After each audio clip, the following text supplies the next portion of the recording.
خطاطی یا کیلیگرافی۔ اس قدیم ہنر میں الفاظ صرف لکھے نہیں جاتے بلکہ انہیں تراشا اور سنوارا جاتا ہے، ایک زندگی دی جاتی ہے۔ لیکن اب یہ ہنر تیزی سے ختم ہوتا جا رہا ہے۔ پرانے لکھنؤ کی ان تنگ گلیوں میں اس فن سے خاموش عقیدت کا ایک عظیم خزانہ موجود ہے۔ پیشے کے اعتبار سے آرکیٹیکٹ ہاشم اختر نقوی نے اپنی پوری زندگی خطاطی کی حدود کو توڑنے میں گزاری ہے۔ انہوں نے مقدس کلمہ بسم اللہ 6000 سے زیادہ بار لکھا ہے، اور ان کے کوئی بھی 2 ڈیزائن ایک جیسے نہیں ہیں۔ اب لوگ مجھ سے اکثر پوچھتے بھی کہ آپ کو کیسے یاد رہتا ہے کہ یہ ڈیزائن آپ نے نہیں لکھا یا لکھ چکے ہیں۔ میں اسے یہی کہتا ہوں کہ بھائی کوئی آدمی چیک تو کر نہیں سکتا کہ 6000 بسم اللہ نکالے اور ایک کو چیک کرے، تو جس کا نام لکھتا ہوں وہی اس میں میری مدد کرتا ہے، اسی لیے مجھ کو دوبارہ کوئی ڈیزائن ریپیٹ نہیں ہوا۔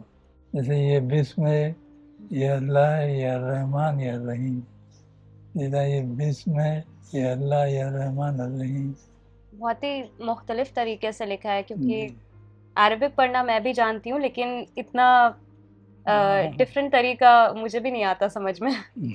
ساری ڈیزائن ایگزیبٹ نہیں کر پایا ہوں کہیں بھی، اتنی جگہ ہی نہیں ہوتی۔ اصل میں ہم نے یہ محسوس کیا ہے کہ اگر میں یوں عام طور سے کوئی مجھ سے پوچھے کہ کیا پوچھے تو میں اگر بتاؤں اسے، اس کا کوئی امپریشن نہیں پڑتا ہے کوئی خاص۔ لیکن وہی آدمی اگر ایگزیبیشن چلا جاتا ہے تو وہ بالکل ایک دم ششدر ہو جاتا ہے۔ ہندوستان میں خطاطی کی روایت 1000 سال سے بھی پرانی ہے۔ فارسی اور عربی روایتوں سے گزرتی اور سنورتی ہوئی یہ ہندوستان پہنچی، جہاں مقامی فنکاروں نے ایک منفرد انداز میں اسے پیش کرنا شروع کیا، جو نستعلیق کہلایا۔ شاہی گھرانوں کی سرپرستی میں یہ فن اپنے عروج پر پہنچا، اور اس کے بے پناہ حسین نمونے اس دور کی عمارتوں پر دیکھے جا سکتے ہیں، چاہے تاج محل ہو یا ہمایوں کا مقبرہ۔ خط لسانیات، لنگوسٹک آرٹ آف کیلیگرافی، اس میں نے جو جتنی بھی انڈین ریجنل لینگویجز ہیں اور نیشنل لینگویج ہے، اور جتنی بھی فارن لینگویجز جن کے اسکرپٹ ڈفرینٹ ہیں، ان کے اسکرپٹ کو اس طرح سیٹ کیا ہے کہ آپ دیکھنے میں سمجھیں کہ یہ ہندی میں لکھا ہے یا پنجابی میں لکھا ہے یا بنگالی میں لکھا ہے، لیکن وہ پڑھا آپ رائٹ لیفٹ ہی پڑھیں گے، آپ اردو میں پڑھیں گے۔ آپ اپنے ورلڈ ریکارڈ کے بارے میں کچھ بتائیے۔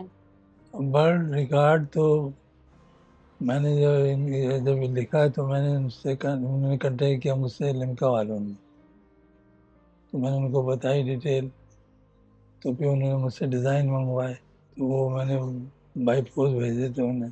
ان کا آفس شاید کلکتے میں، کلکتہ میں بھیجا تھا میں نے۔ انہوں نے اپنی لمکا وہ ریکارڈ میں میرے خیال سے 90 میں یا 91 میں انہوں نے 2 ڈیزائن انہوں نے چھاپے تھے، اس میں انہوں نے میرے بارے میں تھوڑا بہت دیا تھا۔ لیکن پھر وقت کے ساتھ نئی ٹیکنالوجی آئی اور کمپیوٹرز کے ذریعے پرنٹنگ عام ہونے لگی، اور ہاتھ سے لکھنے کا یہ غیر معمولی فن آہستہ آہستہ ختم ہوتا چلا گیا۔ یہ بہت ہی افسوسناک ہے کہ جو اتنا خوبصورت آرٹ ہے وہ دھیرے دھیرے ختم ہو گیا ہے۔ لکھنؤ میں چند لوگ ایسے ہیں جو اب بھی اس پر کام کرتے ہیں، حالانکہ ان کی ارننگ بھی اس میں نہیں ہے، دوسرے وہ بھی پروفیشنلی دوسرے ہی کام کرتے ہیں، لیکن شوق ہے ان کو، لوگ ہی نہیں رہے جو کیلیگرافی کریں۔ جو ہیں بھی وہ بیچارے کونے خدروں میں بیٹھے ہوئے ہیں، کوئی پرسان حال نہیں ان کا۔ میں بھی کتنے دن ہوں، دیکھیے بہت افسوس ہوتا ہے مجھے یہ تبدیلی دیکھ کے کہ اتنی خوبصورت آرٹس کو لوگوں نے چھوڑ دیا۔ جو بچا وہ محض یادوں تک محدود ہو گیا، نام کی تختیاں، کبھی کبھار شادی کے کارڈز، یا پھر خاندانی یادگاروں تک۔ ایک فن جو کبھی کہانیاں بیان کرتا تھا، آج خود کہانیوں تک سمٹتا جا رہا ہے۔ لیکن ایک استاد کے کانپتے ہاتھوں نے اب بھی اپنے روایتی قلم کی سیاہی سوکھنے نہیں دی ہے۔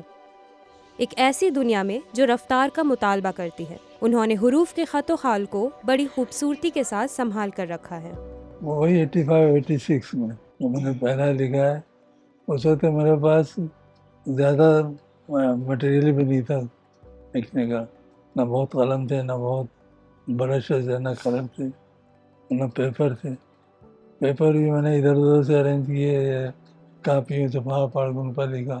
میں نے اس سے کبھی کچھ ارن نہیں کیا سوائے ایک بار کہ وہ گڑگاؤں میں ایک ایگزیبیشن تھی جو یہ ٹاٹا والوں کا میوزیم ہے گڑگاؤں میں، وہاں ایگزیبیشن تھی، تو انہوں نے مجھ سے 2 پینٹنگز لکھوائی تھیں، کافی بڑی بڑی سائز کی. جو دنیا سوچ سے کہیں تیز ٹائپ کرتی ہے، وہاں خطاطی ہم سے ٹھہراؤ کا مطالبہ کرتی ہے. لیکن اب اتنا وقت کس کے پاس ہے؟ شاید دیر ہو چکی ہے.